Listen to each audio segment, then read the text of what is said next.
बोला ही नहीं। एक बार हाथ उठाकर जोर से बोलिए जय बिहार। पीछे का आदमी जो खड़ा है सब झारखंड महाराष्ट्र में रहते हैं, सबको बोलना है जय बिहार, जय बिहार, जय बिहार, जय बिहार। नमस्कार दोस्तों, मेरा नाम है राजा। आपको एक बात मैं बताने जा रहा हूँ क्योंकि प्रशांत किशोर जी बताए हैं, क्या कुछ बोले उसके बारे में बताएंगे, सुनाएंगे भी, लेकिन मैं भी बताने जा रहा हूँ कि बिहार से जो बाहर जाते हैं लोग, चाहे जो भी जाते हैं, चाहे जिस मकसद से जाते हैं, चाहे वो रोज़गार करने के लिए जाते हैं या काम करने के लिए जाते हैं या पढ़ाई लिखाई करने के लिए जाते हैं, उसको किस नाम से पुकारा जाता है? बिहारी मतलब मूर्ख, बिहारी मतलब बुर्बक, मतलब कि बिहारी के नाम से अपमानित किया जाता है, गाली दिया जाता है।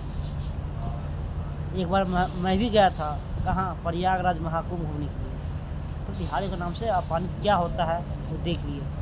आपको बिहार जब आपको बिहार आना ही है, फिर आपको कोई और ट्रेन पकड़ना है, मतलब आपको किसी और ज़िला जाना है बिहार में, ट्रेन आपको जो वहीं से जाइएगा आप। देखो वहाँ के जो पुलिसकर्मी होता है वो क्या करते हैं, बिहार से जो भी ट्रेन बिहार जाने वाला होता है, वहाँ पर जो भी बिहारी लोग बिहार जाना चाहता है उसको गाड़ी भर दिया जाता है, मतलब ज़बरदस्ती होता है, गाड़ी में भर दिया जाता है उसको, मतलब बिहार से, मतलब यूपी से बाहर निकाला जाता है ताकि वो भीड़ भाड़ ना लगाए। मतलब बिहारी के नाम से इतना अपमान किया जाता है। अब हम लोग बिहार में रह के जाति धर्म पर लड़ते रहते हैं, फलनवा जात है तो ये जात है तो वो जात है। आप बताइए, आपको प्रशांत किशोर जी क्या कुछ बोले हैं वो भी जानते हैं, वो चीज़ रहे महाराष्ट्र में क्या हुआ है। जब एक बार महाराष्ट्र में चुनाव हुआ था ना, तो प्रशांत किशोर जी से पूछा था, आप महाराष्ट्र में चुनाव हुआ था, चुनाव रणनीतिकार थे, जिताए चुनाव वहाँ पे, तो उसको महाराष्ट्र के जो सीएम जो बना, उसको बोले कि प्रशांत जी को आपको क्या चाहिए, कितना पैसा चाहिए, जो भी चाहिए बताइए।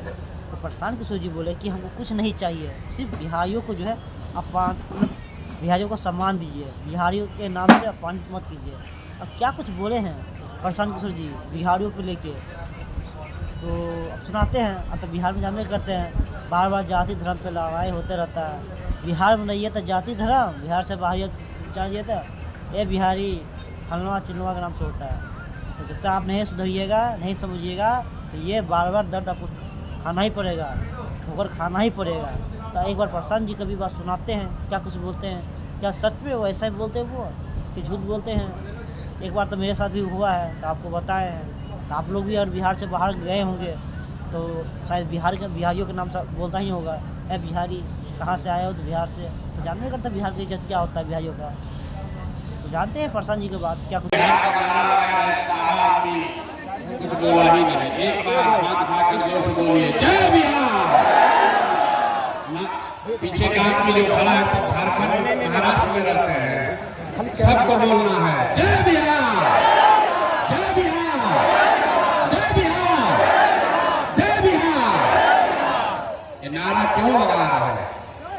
ये नारा इसलिए लगा रहे हैं कि जब आपके हमारे बच्चे बिहार से बाहर जाते हैं मजदूरी करने, कोई पढ़ाई करने जाता है, नौकरी करने जाता है, तो बाहर लोग कहता है बिहारी मतलब बुर्बक, बिहारी मतलब अनपढ़, बिहारी मतलब गरीब।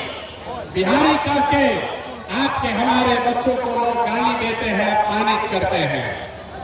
पूरा बिहार का आदमी, हम लोग सब लोग बुर्बक आदमी हैं। अरे हम लोग बुर्बक नहीं हैं, यहाँ की व्यवस्था ने, यहाँ के नेताओं ने हम लोग को बेवकूफ बना दिया है। नहीं तो ये वो जमीन है, बिहार वो ज्ञान की भूमि है जहाँ देवताओं को भी आकर ज्ञान मिला है। यही वो जमीन है जहाँ आपके हमारे पूर्वजों ने ऐसी व्यवस्था बनाई थी कि पूरे दुनिया से लोग पढ़ाई करने के लिए बिहार में आते थे। यही वो जमीन है जहां से 1500 साल तक पूरे देश का शासन पाटलिपुत्र बिहार से चलता था, गुजरात से नहीं, पाटलिपुत्र से चलता था। और आज हम लोग का दशा देखिए, आपने हमने जो व्यवस्था बनाई है, आज हम लोग का इतना दुर्दशा है कि हम लोग के बच्चा को 5वां क्लास पढ़ने का भी उपाय नहीं है और 5-10 हजार रुपया के मजदूरी के लिए लोगों को अपना घर परिवार छोड़कर साल भर जाकर बाहर मजदूरी करना पड़ रहा। तो ये स्थिति बदलना चाहिए कि नहीं बदलना चाहिए? मेरा हाथ उठाकर बताइए, बदलना चाहिए कि नहीं बदलना चाहिए? जोर से बताइए, बदलना चाहिए कि नहीं बदलना चाहिए? बदलना चाहिए। तो भैया ये बदलेगा कैसे? जो नेता आता है यही कहता है कि हमको वोट दे दीजिए, हम आएंगे तो आपका जीवन सुधार देंगे। यही सुन सुन के आपने 40-50 बरस तक पहले कांग्रेस को वोट दिया, फिर 15 बरस हम लोग गरीब के बेटा लालू जी को जिताए।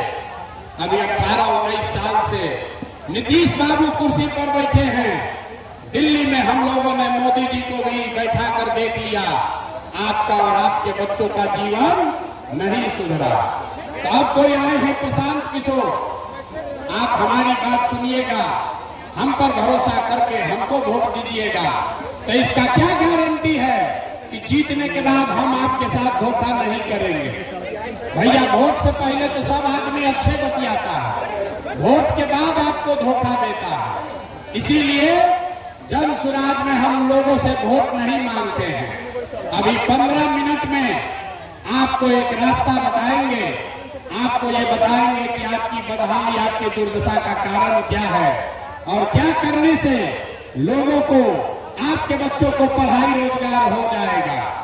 आपको वोट जिसको मन है उसको दीजिए, लेकिन जो रास्ता अभी बताएंगे वैसे अगर वोट दीजिएगा तो लिख के ले लीजिए, और कुछ हो या ना हो आपके बच्चों के लिए पढ़ाई रोजगार निश्चित तौर पर हो जाएगा। और अगर नहीं हुआ तो नेताजी का नहीं, प्रशांत किशोर का, अपने भाई अपने बेटा प्रशांत किशोर का गर्दन पकड़िएगा। तो जिसको जिसको ये रास्ता सीखना है, अब 15 मिनट तक आपस में बात नहीं करना है। आपसे 2 सवाल पूछेंगे, उसका जवाब दीजिए, और अभी आपके आंख के सामने दिखेगा कि आपके बच्चों को पढ़ाई रोजगार कैसे मिलेगा। जितने लोग यहाँ आए हैं सब लोग जरा सोच के बताइए, और कुछ हो या ना हो आपके गांव पंचायत में आपके बच्चों के लिए बढ़िया पढ़ाई रोजगार का व्यवस्था होना चाहिए कि नहीं होना चाहिए? हाथ उठाकर सबको बताना है, होना चाहिए कि नहीं होना चाहिए? जोर से बताइए, होना चाहिए कि नहीं होना चाहिए? होना चाहिए। देखिए यहाँ औराई का, बछड़ा का जनता लोग कितना समझदार है, हम नहीं सिखाए, यहाँ लोग पहले से कह रहा है, चाहे आप अगड़े हैं या पिछड़े, गरीब हैं या अमीर, महिला है या पुरुष, हिंदू है या मुसलमान, सब ने कहा कि न भैया और कुछ हो या न हो, हम लोग के बच्चा के लिए पढ़ाई रोजगार का व्यवस्था जरूर होना चाहिए। इतनी समझ आप सबको पहले से है, तो इतना दुर्दशा क्यों है अभी दिखाते हैं। सब आदमी जरा सोच के अपने अपने बच्चों का जरा चेहरा याद कर लीजिए, अपने अपने बच्चों का चेहरा याद कीजिए, और अपने बच्चों के नाम पर जरा ईमानदारी से बताइए, आप में से किसने जीवन में एक बार भी अपने बच्चों के पढ़ाई रोजगार के लिए वोट दिया है? देखिए अपने सवाल में कैसा, देखिए चुप, अभी कितना जोर से बोले हैं, ए भैया पढ़ाई या रोजगार होना चाहिए। और आपने अपने बच्चों के लिए, नेताजी के बच्चे के लिए नहीं, पड़ोसी के बच्चे के लिए नहीं, अपने बच्चों के लिए आज तक आपने वोटे नहीं दिया। अब कोई खड़ा होकर कहेगा कि ए भैया बिहार में तो कोई पढ़ाई रोजगार के लिए वोट मांगने आया ही नहीं, हम लोग किसको वोट दें, किसको वोट दें कि रोजगार पढ़ाई मिलेगा? अभी आपको 2 मिनट में जादू दिखाएंगे। वोट आपको लालू को देना है, लालू को दीजिए, नीतीश को देना है, नीतीश को दीजिए, भाजपा को देना है, भाजपा को दीजिए, प्रशांत किशोर जनसुराज को देना है, जनसुराज को दीजिए। अभी आपको दिखाएंगे कि वोट किसी को भी दीजिए, आपके बच्चों को पढ़ाई रोजगार कैसे मिलेगा। सब आदमी जिसको इजाजत देखना है दूसरे सवाल का जवाब देगा। जरा सोच के बताइए, आज तक जिन दलों को, नेताओं को आपने वोट दिया है, उन नेताओं ने आपके और आपके बच्चों के लिए कोई काम किया है कि नहीं किया है? हाथ उठाकर सबको जवाब देना है, किया है कि नहीं किया है? बैठना नहीं है, हाथ उठाकर बोलना है, हाँ कि ना, किया है कि नहीं किया है? जोर से बोलिए, किया है कि नहीं किया है? नहीं किया है, नहीं किया है ना।